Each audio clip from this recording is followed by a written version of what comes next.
This message comes from Schwab. With the new Schwab Teen Investor Account, teens can gain hands-on investing experience and build positive money habits. It's an account co-owned by you and your teen, so you can monitor and engage with the account while your teen learns how to invest and manage money. Learn more at schwab.com.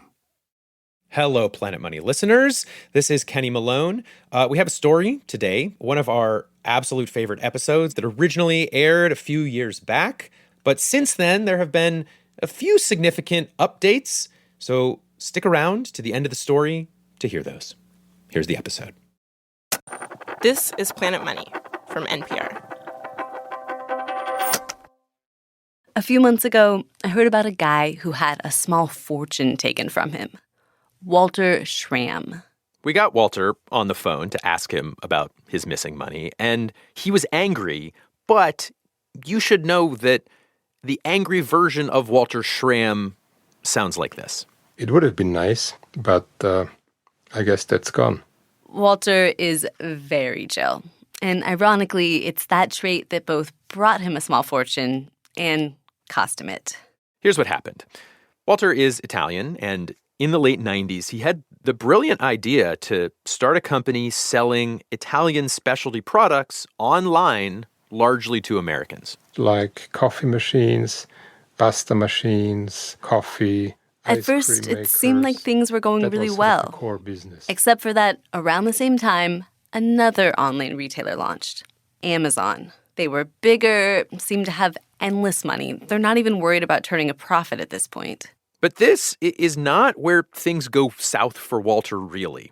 It was unfortunate, sure, but to him, the Amazon thing was just another great investment opportunity. I said, let's set up an account with E-Trade and buy a few Amazon shares for a few $1,000s. So your thinking was if we can't beat them, join them? Join them, exactly. And of course, Walter had a characteristically chill investment strategy. Buy this stock and then just let it sit. He made a point not to log into the E-Trade account that held his shares. If you believe in a company, you need to buy the stock and let it sit for 20 years. I mean, that's the philosophy of Warren Buffett. Go out and have a walk, enjoy nature, talk to your family. Don't worry about the stock market.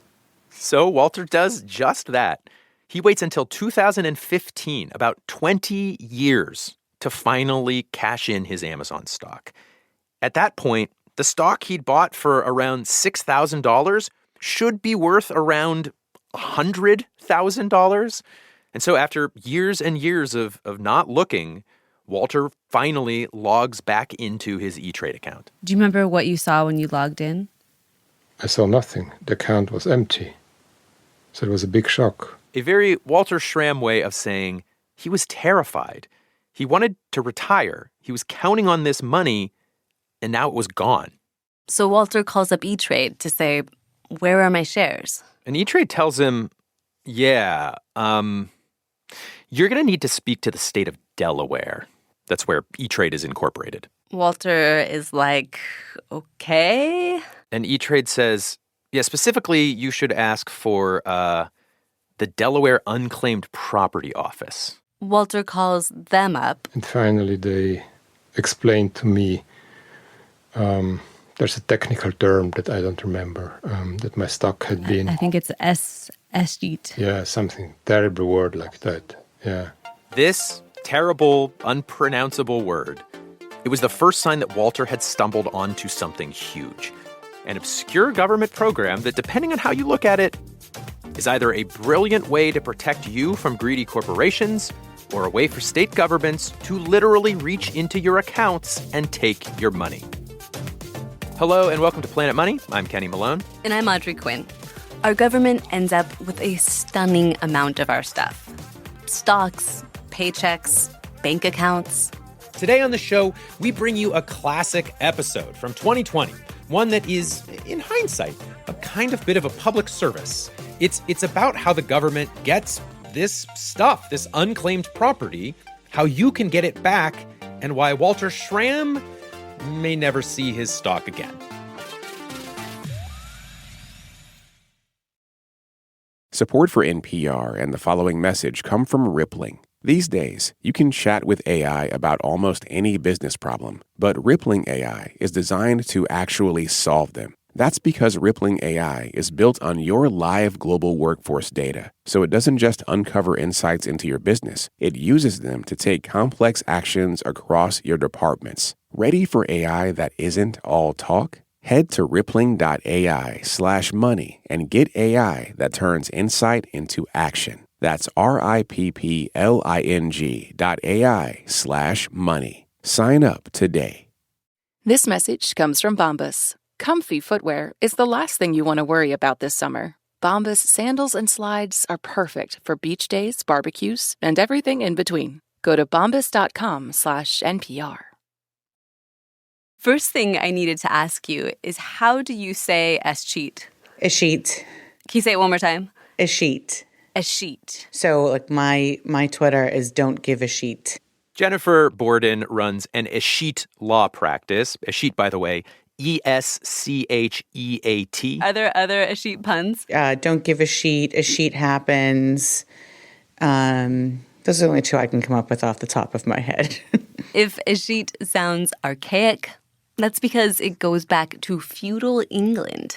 It's essentially the act of the state taking control of property on behalf of its citizens. The concept has been updated pretty dramatically and is now employed in the United States. And the way that this works now is that each state, like each actual state government, has an unclaimed property department because we, the people, are forgetful. Yes.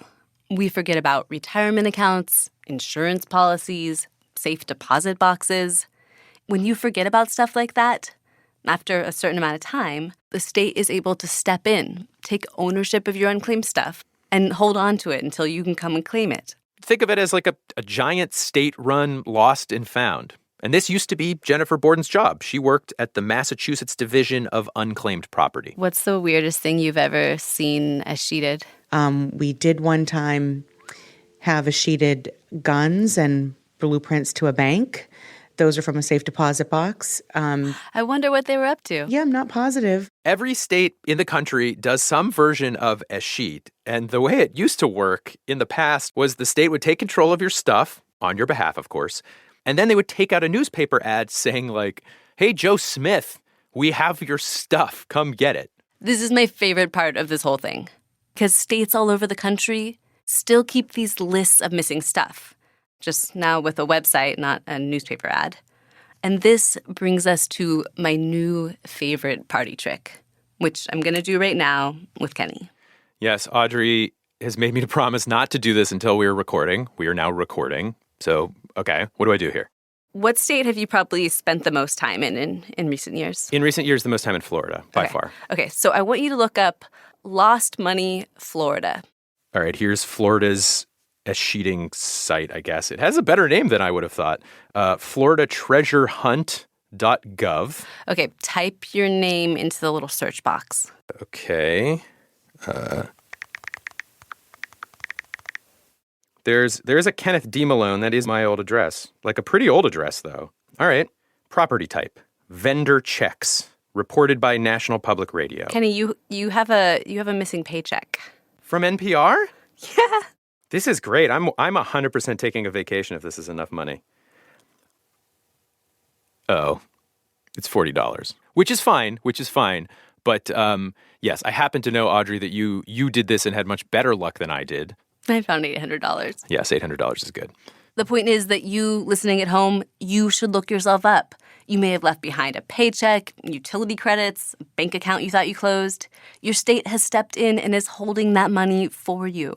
And you could see the argument for why this is a good thing the state does on your behalf. Like, companies don't necessarily have the most incentive to get that money back to you. Like, I love NPR, but you've heard our fund drives. I don't know how hard NPR was going to try to get that check back into my hand. And so what happened in that case instead is that NPR is required to tell the state of Florida, Kenny never cashed his check. And then Florida says, great, cut that check to us. We're going to hold on to the money for him, and now he can file a claim for it. Some version of this happens in every state for all kinds of companies. At the end of the year, companies have to report seemingly abandoned money to the state. The state takes control. Boom, the money goes to the financial lost and found. For years, this was a big part of Jennifer Borden's job. She was working for the Massachusetts government, trying to connect people with their abandoned stuff, and she loved that. But the more time she spent thinking about Escheat as like a system, the more she started to notice problems. Well, the interesting thing about unclaimed property is the states are able to use the cash or the assets until such time as the owner comes forward. So it's almost like the state has a little loan they can give themselves of other people's money. And it is a lot of money. States are taking in about $8 billion a year of unclaimed property.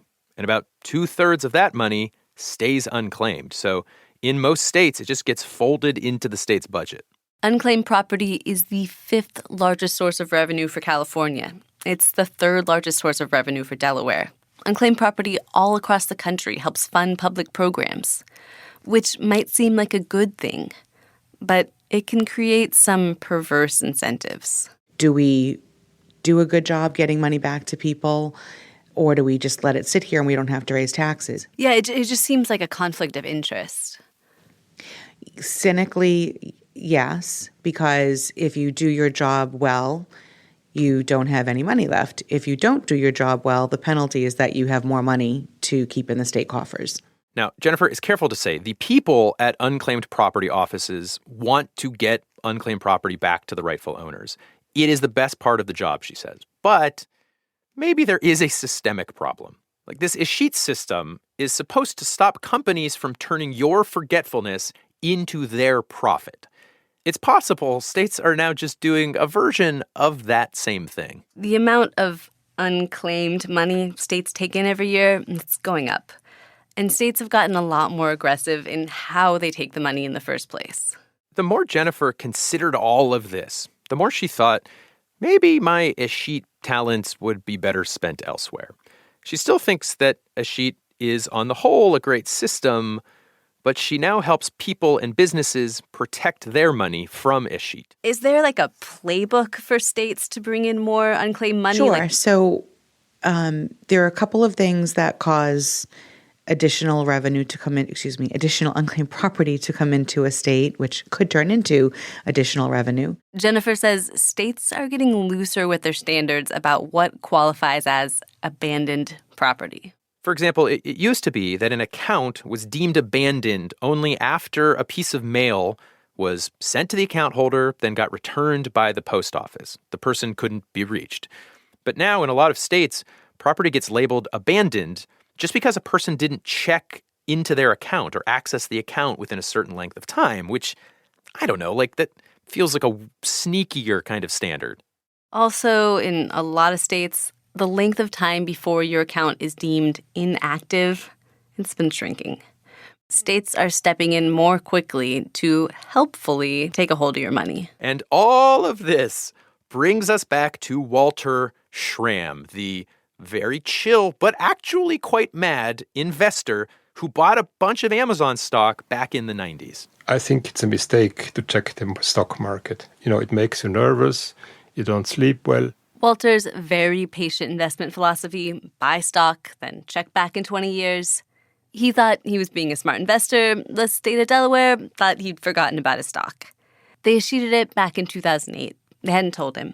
So great, problem solved. The state of Delaware was holding on to Walter's Amazon stock. No, that is not what happened. See, one of the problems with Escheat is that it's not always clear how it would work with different kinds of things people forgot about. So for a check or a bank account that someone forgot, that's pretty straightforward. The state can assume control of that money. It was just sitting there. Now it can sit in the state's account. But with abandoned stocks or bonds, the state takes control of your investment, and it doesn't want to become your portfolio manager, so it cashes out your investments, just holds on to that money for you. Obviously, the state cashing out your stocks could work in your favor if the government cashes you out right before your stock takes a dive, or it could totally screw you, which is what happened to Walter. Delaware sold his Amazon shares in 2008, which was before Amazon had become Amazon. Walter got the Delaware Unclaimed Property Office on the phone, and they invited him to file a claim for the 2008 value of his stock. So they're offering me today to give me $8,000 for a stock that is worth way over $100K. $8,000 for stock that was worth $100,000. It's actually now worth even more than that. Walter hasn't checked the Amazon stock price in a while. It's too depressing. After the break, we call the state of Delaware and ask, does Walter really need to take this Escheat? Okay. Boo. It's bad. You wrote it, Audrey.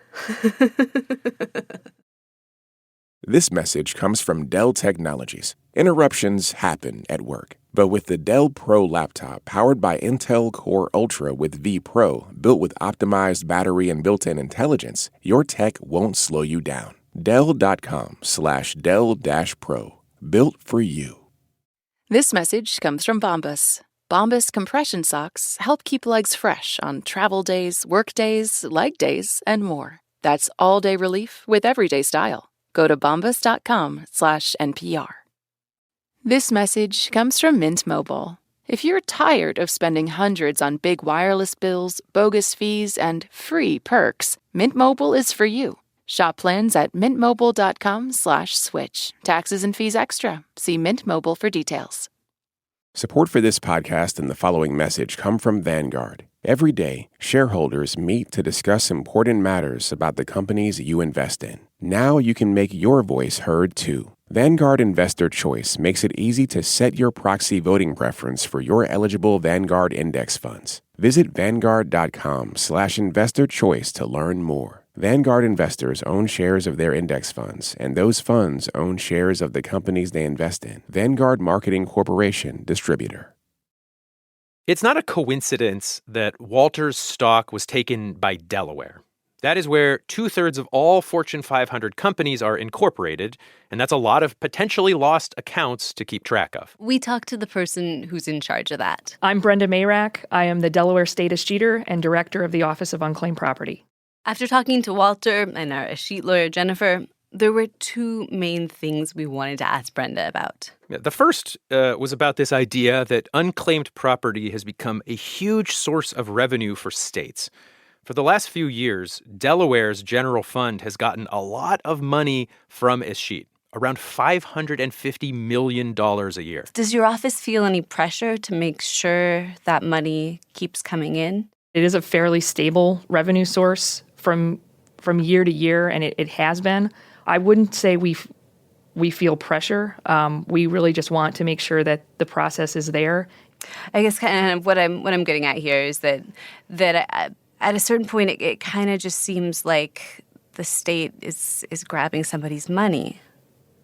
Some people may be critical of that system, but the alternatives are that the bank or the company keeps the money.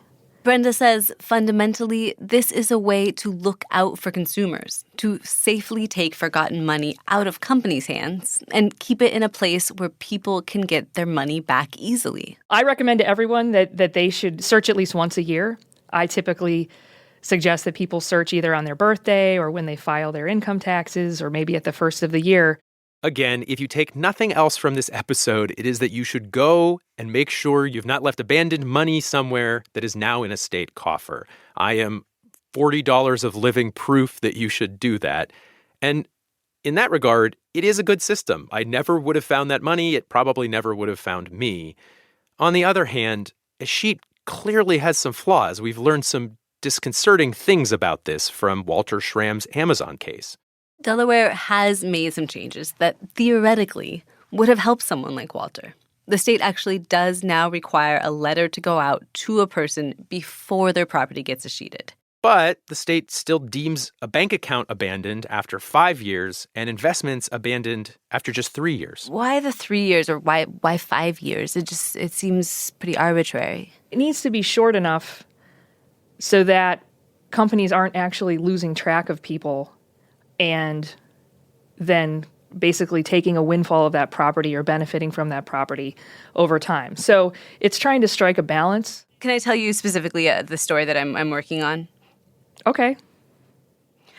So for this piece, I talked to this guy. We figured that Brenda wouldn't be able to talk about individual cases, but gave it a shot anyway. Audrey told her about Walter and his Amazon bet. It just doesn't quite make sense to me of why not checking your stock for a few years can carry such a heavy penalty.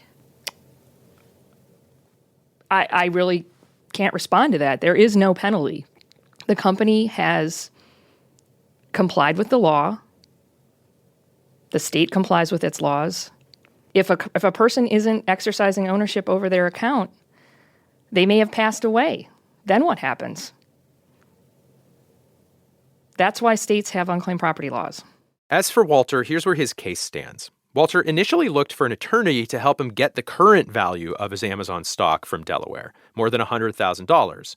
A ton of money, but apparently not enough for a lawyer to take the case on, Walter says. I talked to the lawyer for two French investors who lost $13 million from Escheat. For cases like that, lawyers are interested. For Walter's, they were not. So for now, Walter is stuck with the original deal from Delaware. The state offered to pay him back the value of his stock from when they cashed it out in 2008, which is about $8,000. I didn't cash that check. I wrote them that I don't accept their offer. I am sure the way Amazon is growing, their stock will be 20, 30 times the value of today in 20 years. So it's going to be a multi-million-dollar package, and I'm sure then I'll find a lawyer who is willing to represent my children because it's worth his while. So you're just going to wait until it's worth even more? Yeah, sure. I'm going to wait until this is worth $2, $3, $4, $5 million. So that's the plan. The hope is that at that point, it'll be worth it for a lawyer to take on the Schramm descendants case, and they'll get Delaware to settle, which does happen sometimes. In the meantime, Walter has found a different investing approach. He's bought into Google and Facebook through a firm based in Europe, where they do not escheat accounts.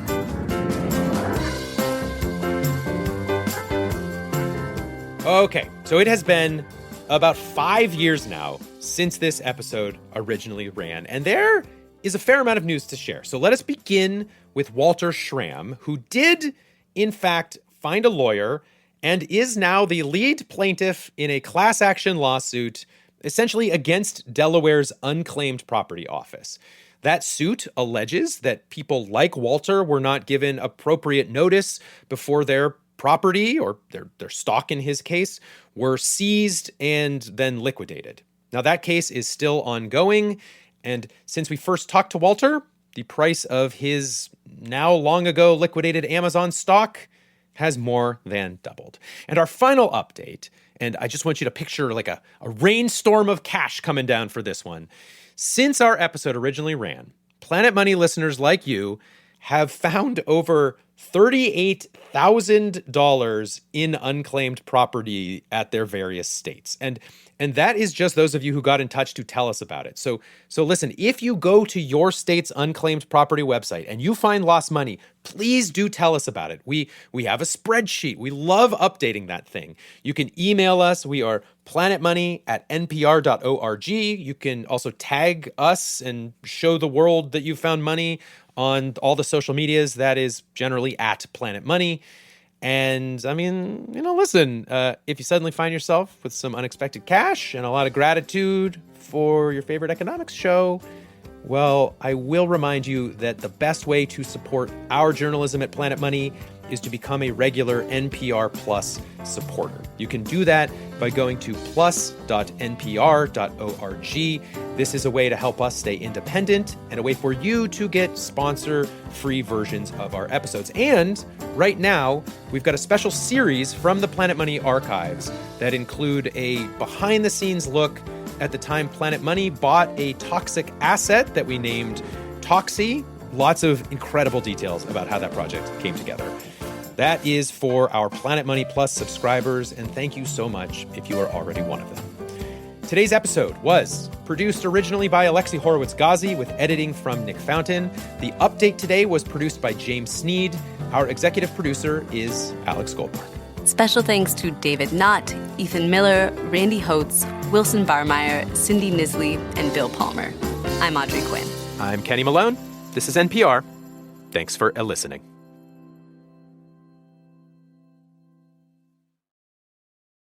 This message comes from Bombas. Comfy footwear is the last thing you want to worry about this summer. Bombas sandals and slides are perfect for beach days, barbecues, and everything in between. Go to bombas.com/NPR.